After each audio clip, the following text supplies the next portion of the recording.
our generation needs like a culture shock in terms of like spending and stuff like that. Because if you can get through this, it's not going to be like this forever. During the pandemic, money was essentially free. Yeah. Depending on the situation, a lot of sellers are still struggling to wrap their mind around where prices are now versus pandemic prices. And then maybe with how much money they put into that house, even if they can wrap their mind around it, maybe they're losing money. We're currently seeing the highest number of active power of sale listings on MLS. I think that there's a lot of people out there very nervous right now. Welcome to the Where to Begin in Real Estate podcast with your hosts, Maggie and Agnes. We're back and ready to give you our unfiltered opinions on all things real estate and life. Okay, so we're back with episode 5. We're filming in a new space. So excited. I love it in here. I think it's going to be beautiful. Good. Yeah. So did you hear that Canada's immigration is planning on taking into account housing, healthcare, and infrastructure going forward? So just now they're starting to think about these things? Yeah, isn't that interesting? Like you would have thought before. I mean, better now than never, but just with like supply shortage and record immigration, it's interesting that it took this long for them to do that. And are they going to reassess the number of people that we let into this country now, or? Great question. I don't know. So it's going to be interesting to see what happens. I don't know if you've ever heard of a domestic stability buffer. So it was introduced in 2018. So that was when we started seeing more regulation with banks and how people qualify for mortgages and things like that. Mm-hmm. But basically it's a capital buffer that banks are required to set aside to be able to cover losses during financial uncertainties. So basically it's like a rainy day fund that the financial system basically ensures that banks set aside enough money in case they need to cover like defaults in mortgages, lines of credit, or other borrowing.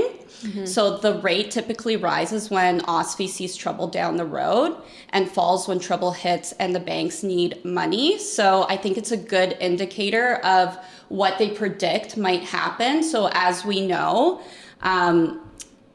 pretty soon, more than 900 billion mortgages in Canadian banks are set to renew within the next 3 years. So we're seeing that this rate, which is set twice a year, so in June and December, and December every year, and they can adjust it as needed as well. So for example, in March 13th, 2020, OSFI lowered the stability buffer from 2.25% to 1% in response to COVID. Yeah. And right now that rate is sitting at 3.5% as of now. It's very interesting. Yeah. So it's like from a macro level, like when we just talked about immigration and then this happening, obviously what the government is seeing and what the financial institutions are seeing, like you said, is they want to prepare themselves for trouble down the road, which I think is great because like we've talked about before, it's very tough right now. And with inflation and with how expensive everything is, and now with all these mortgages coming up for renewal, it's scary for a lot of people. So in some ways, it's reassuring to hear that they're taking these steps to have a rainy day fund to make sure they're in a good situation, because I'm sure otherwise it would be terrible. Definitely, but it's kind of worrisome too because they obviously sense that there's some trouble down the road, and banks are going to need money. Right, because like you said, it's a rainy day fund for defaults, right, on loans, mortgages, all that kind of stuff. So they're predicting like that's going to increase. Yeah. So 900 billion mortgages are set to renew by 2026. So that's in the next 3 years. So that accounts for 60% of mortgages at Canadian chartered banks. I was just going to ask what percentage that is, because that number sounds massive, but 60% is a lot. And so for you, what you're seeing, I know a lot of people who bought in the last, 3 years with these like low interest rates are coming up for renewal, but I'm sure a lot of that's refinance as well, which, we've kind of loosely off record talked about, because when hearing that number, it's like, that's crazy. But I guess at the same time, a lot of people have made financial changes and are going to be impacted with these higher rates. Yeah, definitely. I actually just recently read an article, and it said David Rosenberg. So he's he's an economist that has been predicting what goes on in the market, and he's been pretty accurate these last 3 decades. So he actually believes that the central bank will have to cut interest rates faster and further than markets expect to get ahead of a wave of mortgage maturities that threaten a fifth of the country's discretionary income. So he actually believes that the Bank of Canada will be forced to cut 2% from its policy rate over the next 12 to 18 months, taking it down to 3%, with the process kicking off in the first quarter of next year. So we have the stability buffer is putting more funds into that. And then we also have economic, oh my God. Keep in mind I'm foreign, so I fumble on my words a lot. But we also have these people who, read into this data and really understand what's going on, believing that rates are going to be cut by 3%. That's huge. Yeah. And I wonder, obviously we don't know how quickly that's going to be, but that kind of aligns with what we talked about on the podcast a few episodes ago, saying that they didn't think they were going to cut rates till next fall. So next fall, next winter, but that's not obviously 3% at once. It would be over a period of time, right? Exactly. And I think a lot of people find it difficult to wrap their head around the rates kind of dropping that fast. But I actually pulled up this key interest rate tool that displays key rate policies from 1996 to present day. Okay. And we have actually seen these cuts in a year's time. So for example, in 2001, we started off the year at the key rate being at 5.75. And by the end of the year, it dropped a total of 3.25%. In 2008, it started at 4.25. It dropped down at the end of the year to 2.50%. Well, 2008 is an interesting time, right? Because that's when we had a huge housing crisis. Yep. So, yeah, that's a good thing to point out as well. Yeah. And then even in 2020, we saw January start at 1.75%, and it dropped a total of 1.50%. So the average drop is actually 2.43%. When it does drop. Yeah. That's very interesting. And I mean, this is all interesting, and we don't know what's going to happen, but I just want to point out that I know that there's a lot of fear out there either way, right? So right now people are nervous about renewing and then it being at a higher rate. And then it's great for a lot of people if interest rates drop, but then all these people are locking in right now. I'm even just thinking myself, I just locked into a 3-year fixed. We worked together on it. And as you know, and obviously you lock into something that you can afford and you want that stability. But if it does drop, I'm going to be like, crap, that sucks, right? Yeah. So yeah, I think all around it's just going to be really interesting what happens. And I just think that there's a lot of people out there very nervous right now. Totally. And I think that when you are reassessing your mortgage, you have to think about the future, what's going to happen. But I think a lot of people right now are in situations where they have to think about what is best for me right now. And the people are just trying to make ends meet. A lot of people right now with the cost of everything are just can I just pay my mortgage, and cutting back on a lot of stuff. And I actually saw a TikTok the other day from a girl around our age, and she was just talking about consumerism and stuff. She's like, our generation is so used to spending so much money and having so much disposable income and travel and being able to just go buy I don't know, whatever makeup and $8 coffees. And it's just kind of funny. It reminds me when I do talk to my mom or my aunts and uncles, and they tease us for our generation for having Starbucks every day for $8. And they're our grandparents went through the Great Depression and they got through it and they were fine. So it was just an interesting take where she was just talking about maybe this is just kind of off topic, but our generation needs a culture shock in terms of spending and stuff like that. Because if you can get through this, it's not going to be like this forever.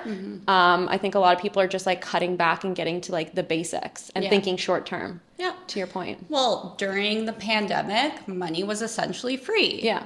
Right? So everybody was refinancing. Everybody was, well, not everybody, but a lot of people were, dabbling in investing for the first time and things like that. So yeah, what's an $8 coffee? Like Yeah. I was for sure going to Starbucks way more during the pandemic. Have I slowed down now? Yeah, I even notice a little bit of a difference of how I'm spending right now. Yeah.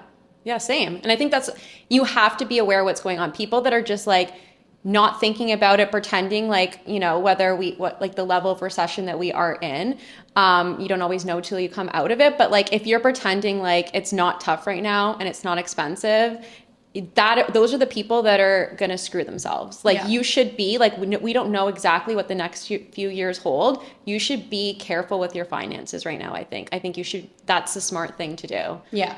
And I think too, this whole big news about mortgage renewal. So 900 billion mortgages are going to be coming up for renewal in these next 3 years. And it, seems super scary for a lot of people because now the stress tests and all this stuff. But one thing to be mindful of is that a lot of people in 2020, 2021 that were locking into mortgages or purchasing properties or whatever the case is, they were stress tested. Yeah. And the stress test had gone up to 5.25%. Or the contract rate plus 2, whichever one is greater. I remember exactly when that happens. We did a live about it. Yes.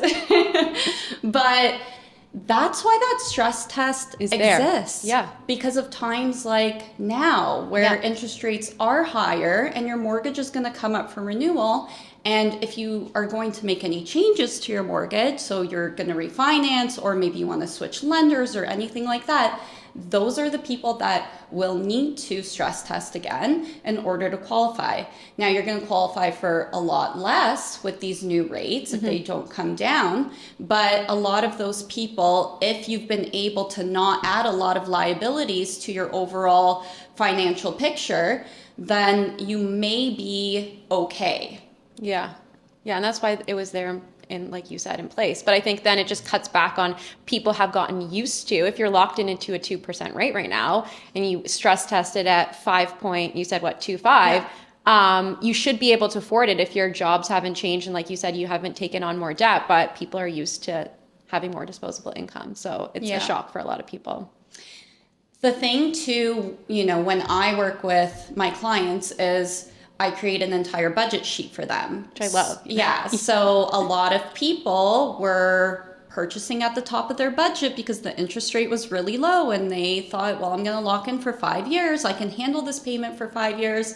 If you did buy at the top of your budget, that mortgage payment is going to increase by, I think they're saying for some people, 50%. Yeah. So there will be a little bit of a shock when it comes to your monthly budget. So if you got accustomed to spending a certain amount of money because you locked in at such a low rate, that is where you will see that payment shock, just your overall monthly budget. Yeah. And we are seeing too, sellers or people in the market right now selling their home and downsizing. I mean, and it's not so much, like the older generation where their kids have left, but we're actually seeing a lot of 30-year-olds right now, maybe in a semi-detached, going to a smaller downtown home once these rates renewals are coming up. Like I've seen a handful of those people this fall doing that because they just want to consolidate their debt. Maybe they still have student loans or things like that. And they're just like, we're like looking ahead of it. So it's an interesting thing that's like something that we're seeing right now, which I mean is smart, like to think about like, do I want to keep, like, if I'm going to renew, do I want to be like house poor or do I kind of want to reevaluate my situation? Yeah, but that's why the stress test exists. So a lot of people were a little bit pissed off because they're like, well, I make this amount of money, so why can't I buy a house for X amount of dollars? Well, this is exactly why. Because rates don't always stay in the 1-2%. And a lot of these people now that their mortgages are going to come up for renewal, those are the people that, may feel it, but also the ones that couldn't afford to buy at that time can maybe understand a little bit more now why that stress test is there, because mortgages are the largest asset on the balance sheet of banks and other lenders, and a wave of defaults can ripple out the broader financial sector. Yeah. So It's there to protect people. And I'm sure people, like you said now, at the time thought it was frustrating 2 to 3 years ago, but are actually grateful that they didn't buy for more, because if it wasn't there, they would have been able to buy for more. And they'd be in a pretty sticky situation right now, yeah. possibly. And I mean, I've talked about this with my mom. She bought her, when my parents split, it was like early 2000s, and she went out on her own and bought a house. And I like have asked her recently, like, what was it like qualifying back there? I'm just, and there was no stress test. As long as you had good credit, you didn't need a big down payment. But that's kind of scary that you could just like go buy a house that easily. Like it is, the regulations now, 20 years later, are completely different, but it's there to protect people. Yeah. I mean, we were seeing 40-year mortgages. We were just seeing qualifying much easier before. Income wasn't as, detailed looked at as it is now. So it's just completely different. That's why a lot of times parents might get a little bit frustrated when their children come back home and they're like, well, I didn't get approved because I have to do blah, blah, blah. And then they don't understand that so much has actually changed, because we're in this, so we understand. Exactly. But a lot of people aren't keeping up with what's going on in the mortgage world and things like that. So I think this is when people are going to start to understand a little bit better about owning a home, qualifying, and all that sort of stuff. Yeah, and we've talked about that too, because I mean, I'm very open about it. I just did a refinance through my divorce a few months ago, and the experience then, and I know I was on one income versus two, versus the previous times I bought and sold a few times, the process like 3, 4, 5 years ago was literally so easy. It felt like lenders were giving it out like candy. Like I had no problem getting a mortgage. They weren't like super detailed. I know now, like, as I said, I'm on my own, but we even talked about how much stricter lenders are. They are more now than ever. And I don't know if everyone's realizing that they are being super thorough, but I do think that's good, because a year ago, like what we saw, I don't know if this was just clickbait, but like 70-year amortizations and stuff like that, when people were scared when rates were going up, which now I think they're swinging back. That's not being offered, right? Well, yeah, no, I think the 70-year amortization is if you're in a static variable and you're not keeping up with the principal and everything's going to interest, then your amortization is extending. So a lot of those people are in bad situations. But yeah, we were seeing like 40-year mortgages. Right. So I think the initial reaction, and correct me if I'm wrong, was lenders being, I feel like we're flexible. Then interest rates started to climb. Yeah. And then they were being even more flexible because they didn't want people to be in a bad situation. And now I think they're swinging the other way, where they're being stricter. But I think that that's a good thing. I think it was scary like a year ago. Yeah. Well, for context, your compliance package was like 180 pages. So that's a lot of documents that we needed to provide the lender. Yeah. So yeah, it's definitely a lot stricter. Another article that I saw was something about power of sale. So new residential power of sale listings on the TREB hit another record in October. So that's a Toronto board. Yeah. So it indicates that people are having trouble keeping up with their mortgage payments. It's up 100% since last year and up over 400% from 2 years ago.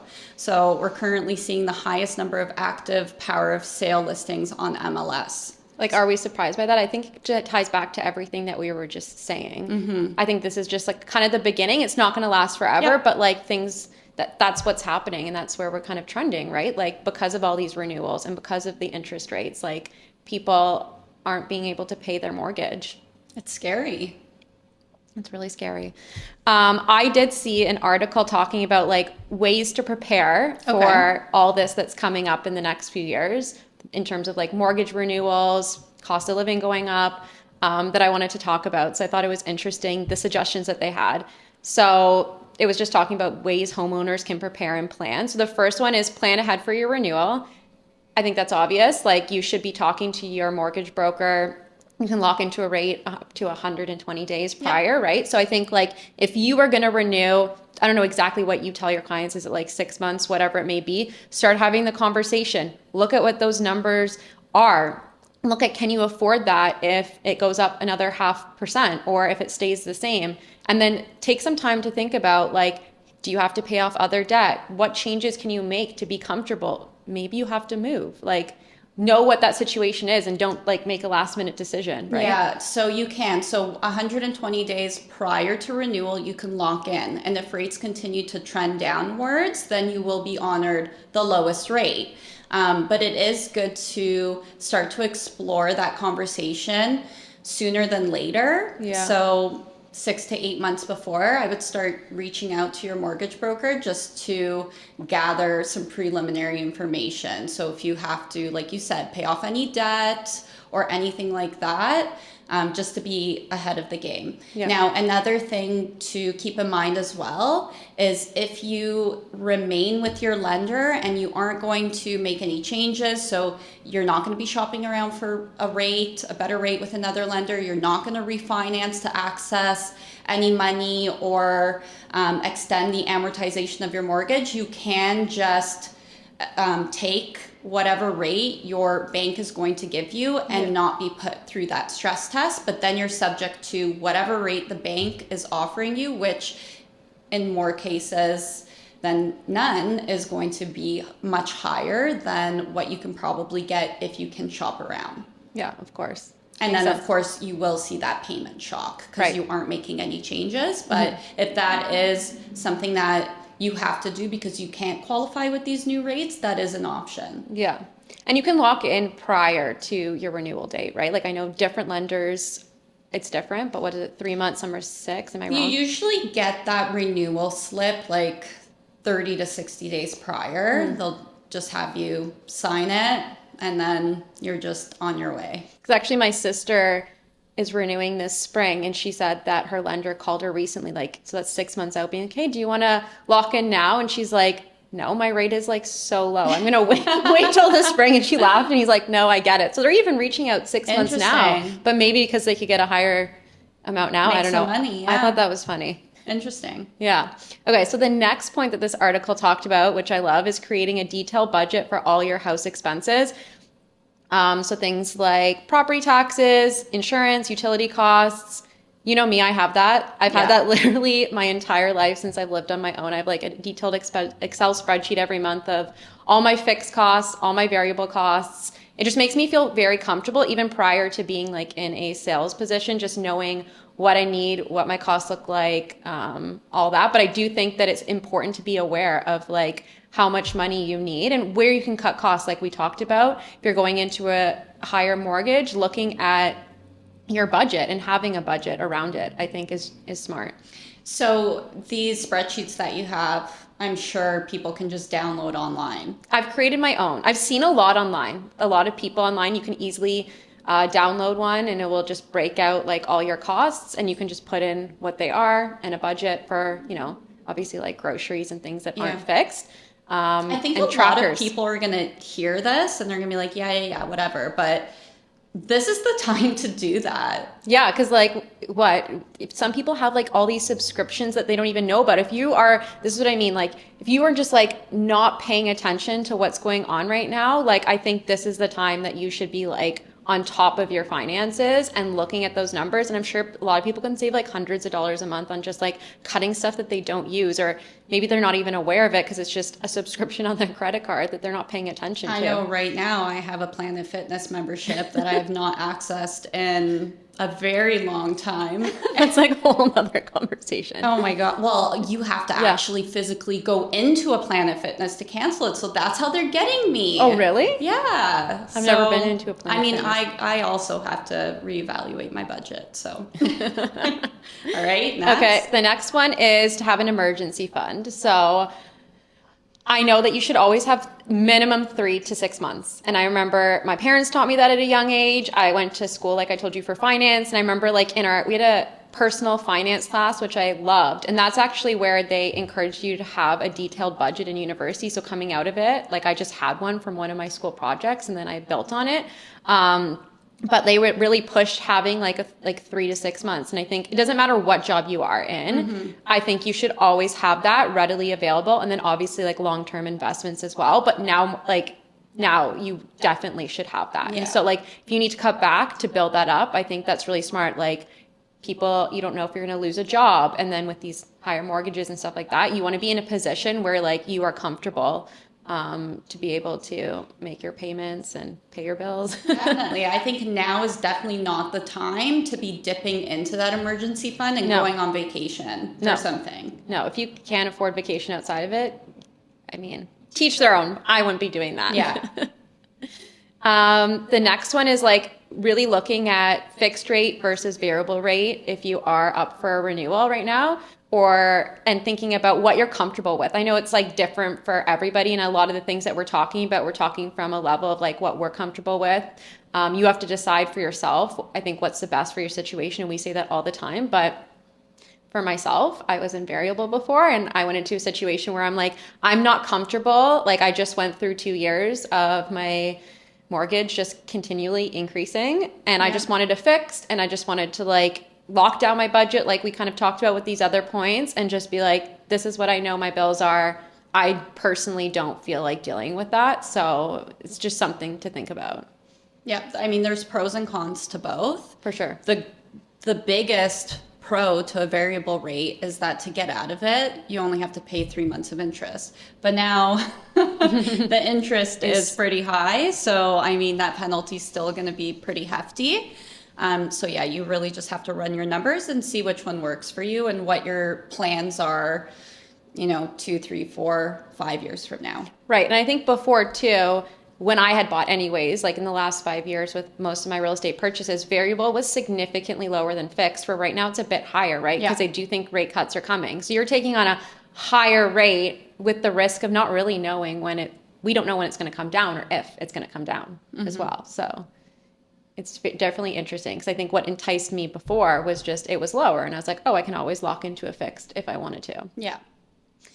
And then the last one is to make sure your home ownership plans match your long-term financial goals. So consulting a financial advisor to make an informed decision about your mortgage and options. And I think like these are all really good points to be doing now, but I think these are all things people should be doing regardless of the economy that we're in.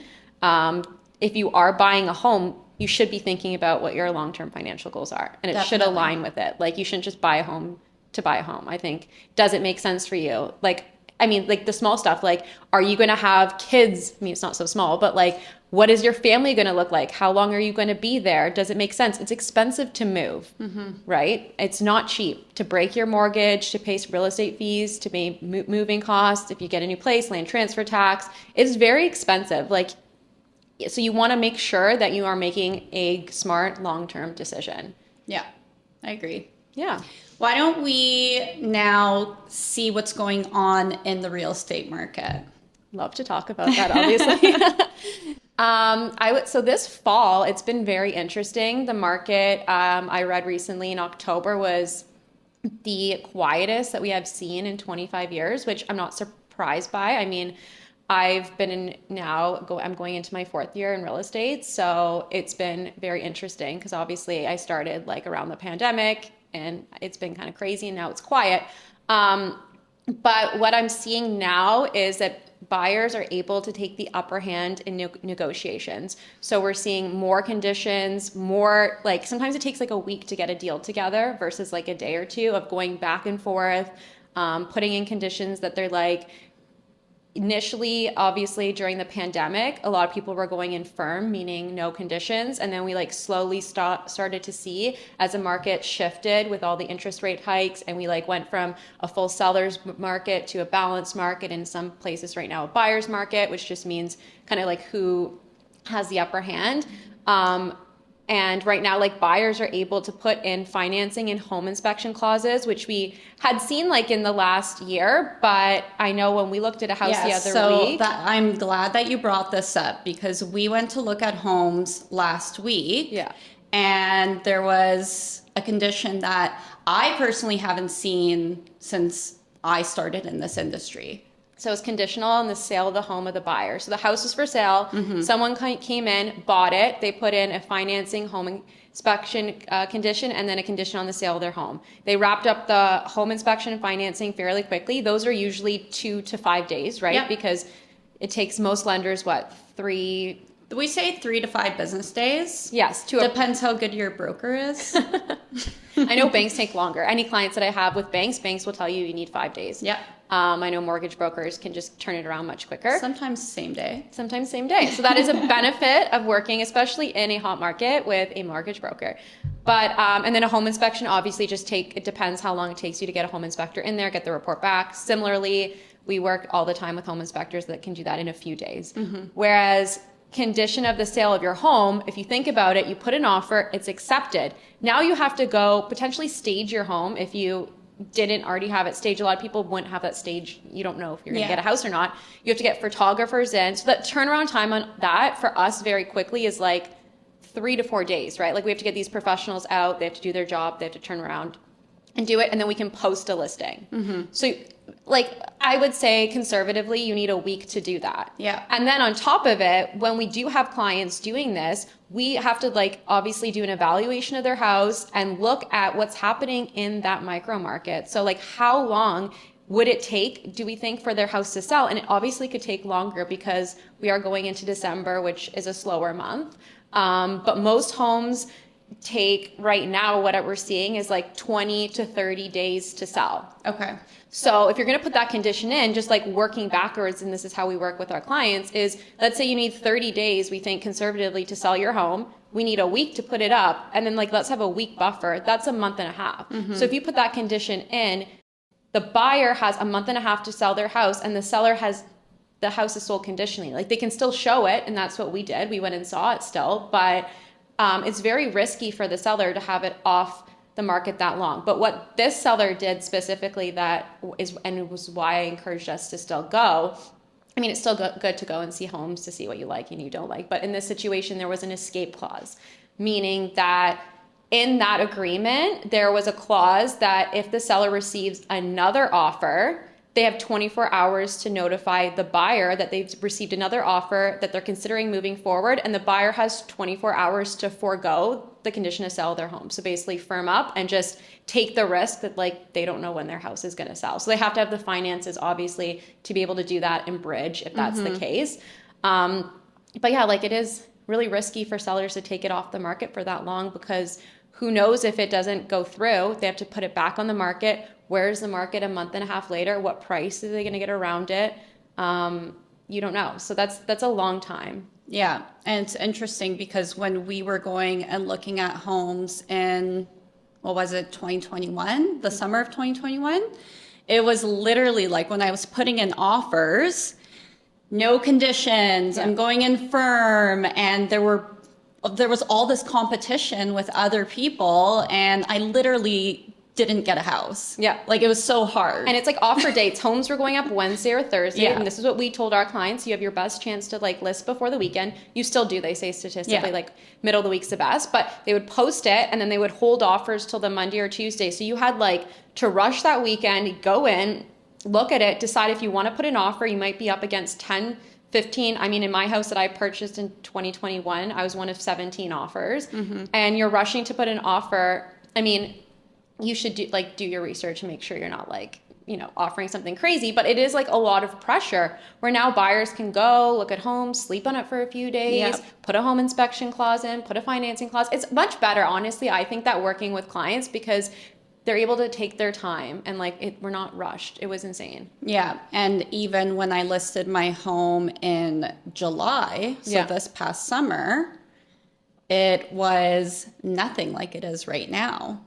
So we were still seeing really high interest rates. We weren't really seeing offer competitions anymore, but homes were still selling a bit faster. Yeah. We weren't seeing this condition of, I have to see if I could sell my house. Yeah. And when I remember looking at the micro market of your neighborhood when we listed your house, and I told you, I was like, the average days on the market is 14. So it was 2 weeks. So I was like, pretty confident. Like obviously, like we staged your house well, we presented it really well, and I think we sold it exactly on the 14-day mark, which was interesting. Where now, I was looking at the stats because I wanted to talk about this a little bit more. So for the Toronto Real Estate Board, so that's like the Toronto area, obviously. In August, the average days on the market was 20, and then September was 20, October was 21. So whereas the lowest this year was like May at 14. So not like too crazy different, but in comparison to Burlington, where I live and do a lot of my business, in August it was 15 days on the market, September was 16 days, October is 20. I will tell you right now, I think November is higher, but we don't have the stats out until the beginning of December. But the lowest of the year was 8. So we're at like more than double.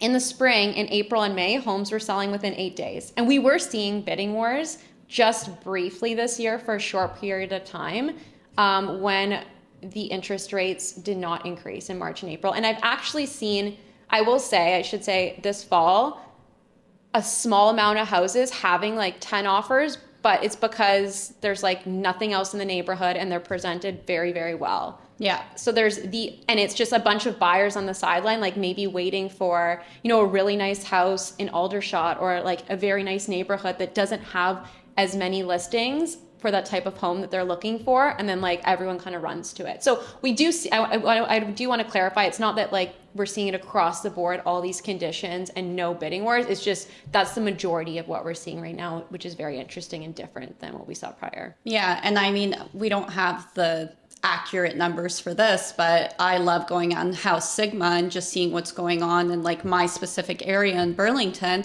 And there's been a ton of properties delisted. A lot of these homes are on the market for a long time before getting delisted, but we were talking about this a couple days ago. It is the homes that are more luxury. Yeah. So, they're over like 1.6 million, for example. They're sitting and they're not really moving. Well, because of, I think, affordability, right? Yeah. Like the buyer pool of who can afford that right now is very small. Yeah. And I think it's on both sides, right? The buyer pool is very small, so there's not a lot of buyers that can afford that. And then depending on the situation, a lot of sellers are still struggling to wrap their mind around where prices are now versus pandemic prices. And then maybe with how much money they put into that house, even if they can wrap their mind around it, maybe they're losing money. So they're just like hoping that it will increase. And us real estate agents always joke, like going into December, we're like, let's see how many houses come off the market. Because most people, if you haven't sold by December, activity's down. It's one of the slowest months of the year.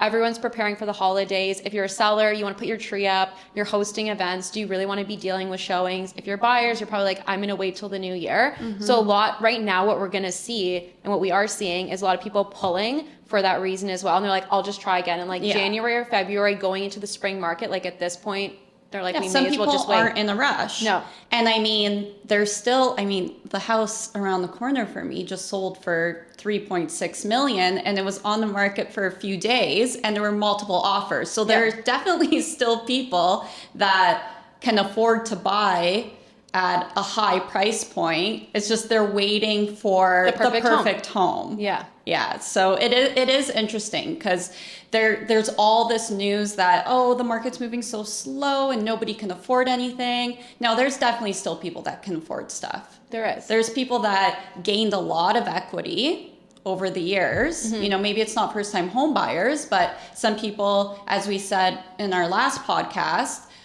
people moving on up, they're the ones that have a lot of equity in their home and they're able to buy these homes that are at these higher prices. Absolutely. Because people who bought like 10 years ago, and I know I have friends who did, are in great financial situations. Like prices of homes 10 years ago were maybe like in some markets half. I can think of like a few people I know where what they could sell for their house now is double of what they bought it for. They've paid it off. Interest rates at that time were like 4%. So even when they go to renew, they're like, it sucks that it's a higher rate, but they're not hit as hard. And if they are making more money and their family's growing, those are the people that are upsizing. And I've had a few clients and friends who are doing that recently. So you are right. It's the people that have been in the market for a long time. It's not the people who have gotten into the market in the last like 3-4 years. Yeah. Or people waiting for deals. Exactly. Right now, I'm renting, but I'm waiting for the perfect home. If I'm going to spend that much money, I need it to fit, need all the boxes have to be checked for me at this point, or I have to buy it at a price where it makes sense that I can add whatever I'm missing. So I think a lot of people are definitely in that situation as well. Yeah, I agree. So in our last podcast, we were also talking a little bit about how there's such a surge in people looking for bedroom listings to rent and all this stuff. And it made me kind of think about the home ownership rate. And then I started Googling a little bit, what do other countries look like in terms of home ownership? And I was a little bit surprised. So I sent you the link. You did. And I thought it was very interesting. And it's something that I hadn't looked at before. So let's just tell everybody what the top 3 is, which let me pull that up. Okay, so I wanted to go over the top 3 countries that have the highest home ownership rate. So you might be actually surprised by this a little bit. So number 1 is Romania at 96.1%. Number 2 is Laos at 95.9%. And number 3 is Hungary at 91.3%. I'm not surprised by it. No? No, because all these countries are all, they're not third world countries. And I know in a lot of those countries, the government believes that home ownership is a right? So the way that the economy and the country is structured is much different, where they have a home ownership, but they don't have the same ability to invest and save like we do. I think it's passed on, if I'm correct, from generation to generation. So that's why I'm not overly surprised. And so it's just a different way of living there than it would be like in North America or parts of Europe. Yeah, so Romania basically has a virtually absent rental market. So it contributes directly to overcrowding as multiple generations or extended families live together. So I know you actually did an exchange in France. Yes. So it was like very interesting living there for 4 months and like conversing obviously with the other French students. And they would always say to my friends and I from Canada, it's the dream to live there, like, and especially also the States, like North America, they called it the land of freedom. They're like, you can be whoever you want to be. Like if you want to be a doctor, you can go to school to be a doctor and you have the ability to take loans out if you work really hard. Or if you want to buy a house, you can buy a house. And I was shocked by this because obviously this was 11 years ago now. So like a long time ago. But even just back then they would say, I'm like, what do you mean? And they're like, well, if I come from a family of farmers, it'd be really hard for me to be a doctor. Like 1% of people do that because when you apply in your application, like they are looking at your background. And like, if we want to buy a home, it's very hard. Like homes are passed on from generation to generation. And that's kind of why I know that. And there was a lot of international students from other countries in Europe on exchange. And they were just talking about how different it was. And we actually took a class and every week we'd go around in a circle and talk about how different it is living in the countries, and our professor would bring up different topics like home ownership, income, politics, like just different things. And I was kind of shocked at some of these countries that I, at the time, didn't know was like that. So yeah, so I just typed in France, and France home ownership percentage is 64.7%. So it's actually pretty close to Canada because I'm looking at it 66.5%, and the US is 65.9% home ownership. So people are saying that Canada is trending more towards that as well, right? So a lot of homes may be passed down, but we still have that ability to rent. Whereas a lot of these countries in the top 3, for example, they don't. They have overcrowding. Right. And their income, their wages are super low. Right. So they're all living at home, having kids at home. Like it's just generational families living in the same house because they don't have the option to go rent. There's not rental properties, like you said, or the income isn't able to allow them to have that life. So you're essentially foregoing a certain standard of living in those countries versus like what we have. So it like at face value, and I'm sure there are clickbait articles that someone could say these countries have this high of home ownership rate. Sounds great, but you have to like obviously do some digging and think about like that is a completely different lifestyle. Not to say that it's bad for some people, that's maybe what they want, but there's much more to it. Yeah, some of the lowest home ownership rates are Switzerland at 42.2%. Yeah. Germany is at 49.1%. Japan is at 55%.